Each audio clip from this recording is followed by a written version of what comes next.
Kekuasaan, kewenangan, tanggung jawab, dan delegasi. Kelompok 5. Nabila Oktavianda, Esther Anggraini, Bunga Dinanti, Ninda Astrilia Putri. Pengertian kekuasaan. Kekuasaan power berarti suatu kemampuan untuk mempengaruhi orang atau merubah orang atau situasi.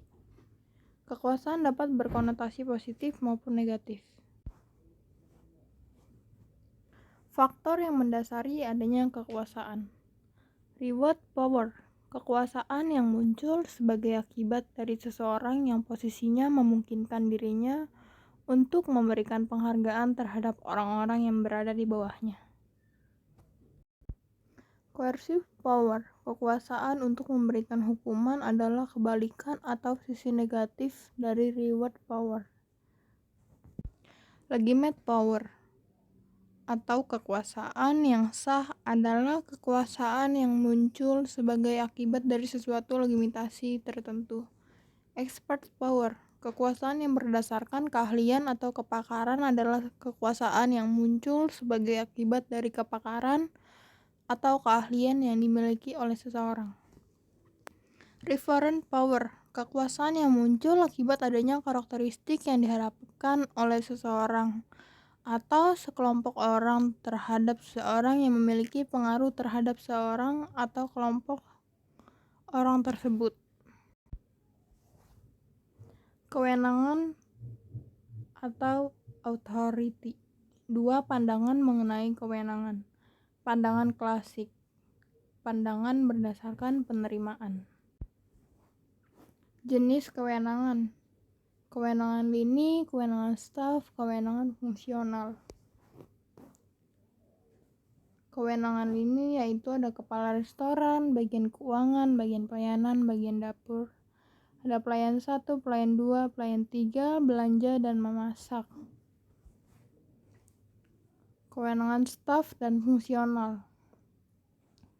Kepala restoran, konsultan manajemen, pajak, dan lain-lain.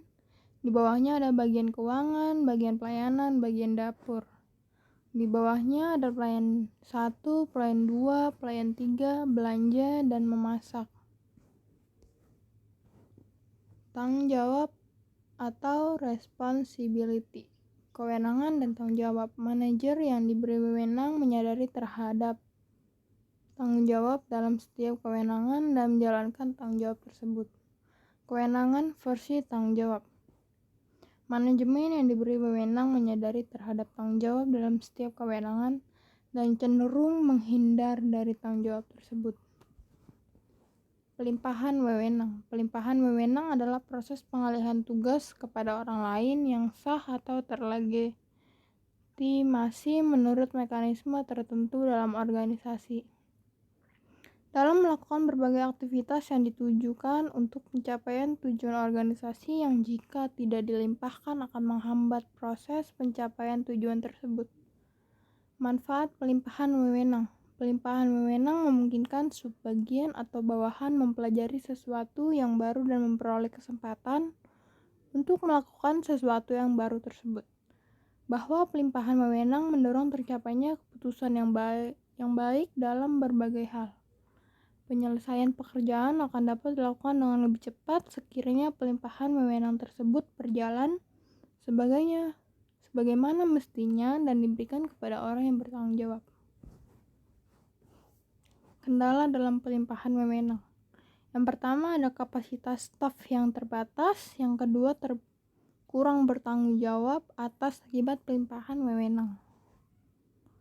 Sentralisasi versi desentralisasi.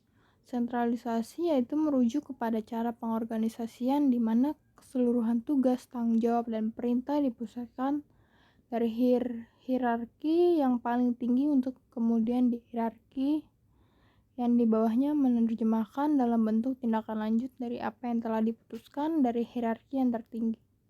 Desentralisasi merupakan pelimpahan kewenangan dari hierarki yang lebih tinggi kepada hierarki yang lebih rendah dalam hal pengambilan keputusan dan penentuan dengan cara bagaimana kegiatan akan dijalankan. Desain pekerjaan. Yang pertama ada pendekatan mekanis, pendekatan motivasi, pendekatan biologis. Sekian dari kelompok kami, kurang lebihnya kami minta maaf. Assalamualaikum warahmatullahi wabarakatuh.